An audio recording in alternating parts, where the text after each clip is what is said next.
Hello, and welcome once again to the Dental Marketing Mastery Series. This podcast is brought to you by dentalwebcontent.com and New Patients Incorporated.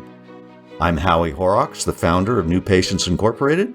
Along with me once again is my friend and partner and the president of New Patients Incorporated, Mark Dilatush. Hello, everybody. Welcome to our podcast once again. We love it that you tuned in to listen to us. How you doing, Mark? Good. I think there's like 1,600 crazy people who download these and they listen to them almost religiously, almost on a weekly basis. Wow. So thank you. We hope we're helping. We hope you are able to grab a couple little tidbits while you're running on the treadmill or on your drive to work. Yeah. Thank you. Okay, what we've got going today is we're going to talk about emergencies and why they're bad. Emergencies, yuck.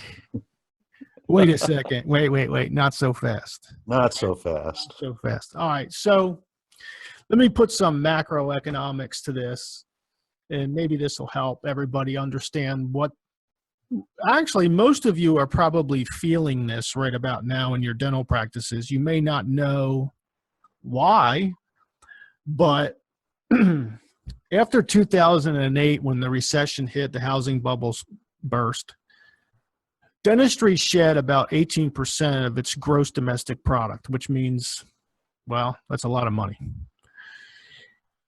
So what happened was we had people who were no longer getting elective treatment. I'm sure there are dentists listening to this who can attest to being a cosmetic dentist before March of 2008 versus being a cosmetic dentist after March of 2008, because all the elective treatment basically dried up.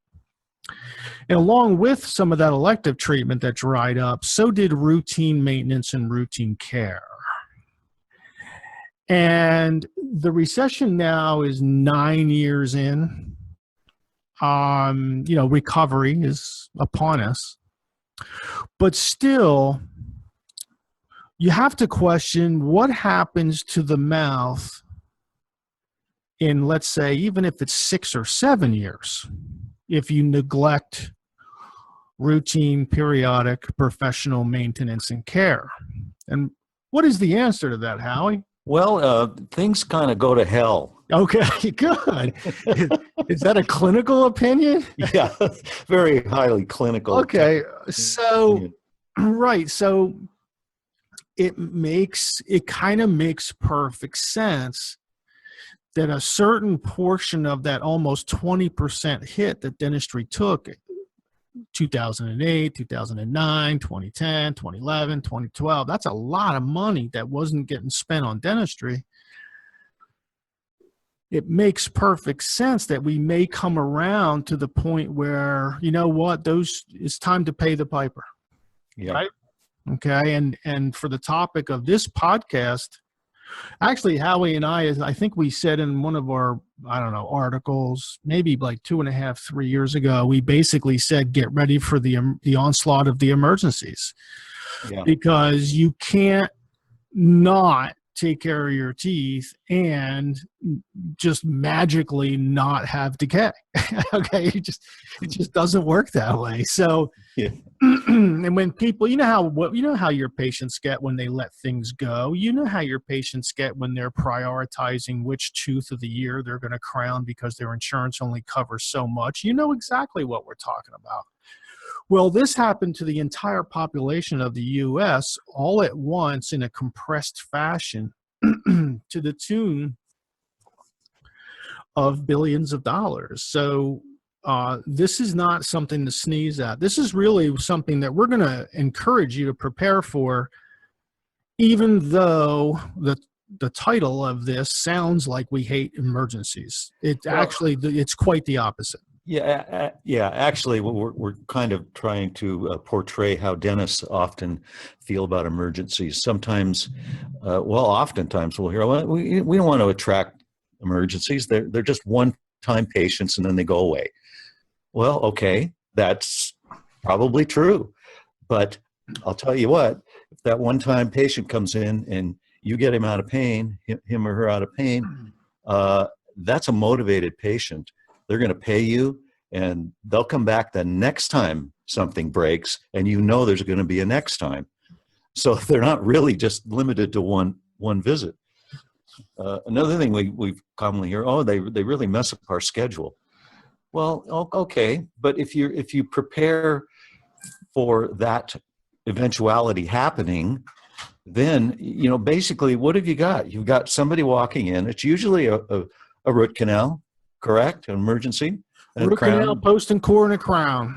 Yeah, a couple grand. And what's that? How much is that in your practice? I don't know, but it's a good chunk of money, and a lot of times the insurance will help out. And so, you basically got money walking in the door, and all you need to do is, handle the inconvenience by fitting in the patient somehow, some way, maybe skipping lunch, maybe rearranging something, because you've got some money sitting there that you didn't even advertise. It didn't even cost you anything. They just came in. It's almost like free money. So, yeah, it also is. I normally, when you talk to a dentist and then they don't really want to promote, you don't really want to promote that they handle emergencies. Part of the reason why is because the emergency dentists tend to get the calls for drugs on Fridays and Saturdays. Oh yeah. The patients who are allergic to everything except Percodan. Exactly, those patients. Yeah, the allergic patients. We'll call them. We'll call them the allergic patients. Yeah, that's true. Okay, that but can happen. Yeah, it happened, but the recession didn't have anything to do with that. A lot of these patients will be true emergency patients, and they will be, as Howie points out, if you will work with your team to be flexible in handling them, they can add, if you have one a day, they can add, $1,500 to $2,000 a day in production. Yeah. What's that worth to you? Yeah. Unplanned for. Right. Just happened, And it's not like they're never going to come back. They probably will come back, just like Howie says. They're going to come back next time they have a toothache. Right. Well, they'll either listen to you, take your advice, and start, taking care of their teeth, or they won't. In either case, they're going to be back because they'll either have another emergency, or the light will come on and they'll go, "Dang, you're right, doc. I need to come see you guys." Yeah, dentists think sedation dentistry was the cure for the phobic dental patient. And I've said forever that it's not sedation, it's pain. Pain, if you're experiencing dental pain, the only thing you want is to get that taken care of. Your fear goes out the window. Right. So that's now, what can you do to become the emergency dentist in your town? You think this is probably a good place for a commercial break, Howie? Yeah, let's go do that, and we'll be right back. You hang in there. We hope you're enjoying our podcast. Let me ask you, do you have a roadmap for your marketing? Why not let New Patients Incorporated do it for you? Our marketing plans have been proven effective for over 27 years for hundreds of practices across lots of different countries. We will give you the marketing data for your area, a marketing budget. We'll show you how to allocate your budget, and then we will show you the proper deployment strategies for each medium. Click on the header where it says Complimentary Marketing Plan when you go to www.newpatientsincorporated. Okay, we are back. We were talking about the emergency patient and why they're a very motivated patient because they're in such pain. Heck, you could probably even get them to, clean up their past child support and send their mom roses. And right, exactly. If you just get them out of pain, they'll do anything. Exactly. So how do you become I don't know, maybe not necessarily the go-to dentist in your town for emergencies, but certainly how do you make yourself available? Well, one way is there's several ways internally. Just let all your patients know that you're available to them through your voicemail, through your outgoing message, in your emails, even in your texts, in almost all your communication with your existing patients, reception room loop in your waiting room. Just let them know. If they ever are experiencing any dental pain at all, please call this number immediately and have that number set up properly, and so on and so forth. There's one way. Another way is to make sure it's on your website, because non-patient traffic, that's your storefront. That's where you want to present the breadth and the scope of what you have to offer your community. One of those things is emergency care. We've even had practices promote 24/7, 365 emergency care, and it did them very well. Very well. Filled those gaps right up, but the doctor has to be pretty flexible, and the staff has to be even more flexible, and you have to have the physical room, the operatories, and in some cases, the dentists, in order to pull it off. So your website for sure. Social media, absolutely. What is our policy on emergency dental treatment? And just here's the phone number, here's what will happen, here's what your expectations should be. We're here to serve our community. 7 phone numbers, a URL, and you should be good. One enormous, two actually, 2 enormous ways to improve this. One of them is to be the review winner in your local market. I mean, emergency patients, they are still going to the web, they're still doing their search, they're still looking at reviews, and they're calling from there. So if you want to be part of that market and gain part of that market share, that's certainly one way to do that. Be the review champ in your market area, or at least 1 or 2, maybe 3, top 2, let's say. Another really great way, and we see these all the time coming through the platform, is giving the emergency patient the ability to schedule online right now. Oh yeah, that's big. That's huge.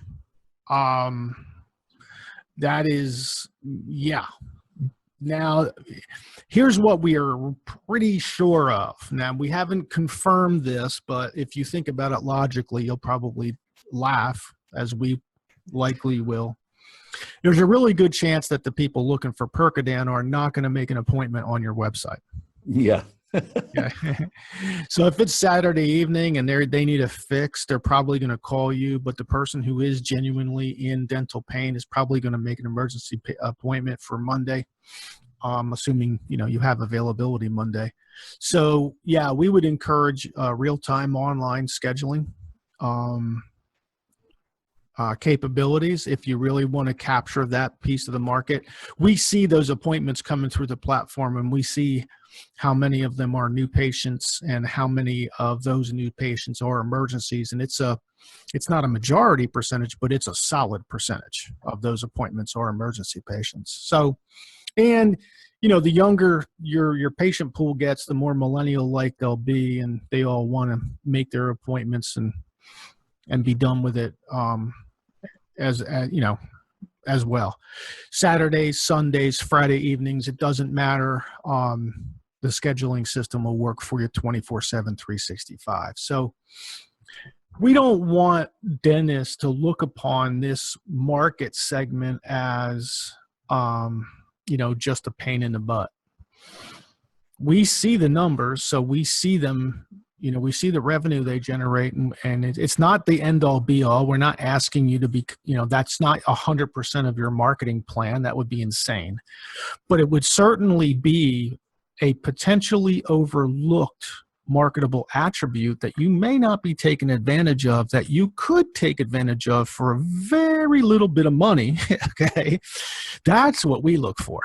We look for those advantages that don't consume a large portion of your marketing budget that other dentists are ignoring. And this is one of the ones they ignore.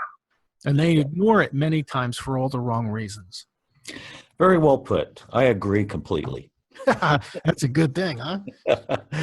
Anyway, that about wraps it up for today. We certainly look forward to being with you all again next time. Thanks a lot. Bye now. We hope you've enjoyed our podcast today. You can find more podcasts on our YouTube channel, on Stitcher, and iTunes. Also on our websites, dentalwebcontent.com and newpatientsinc.com.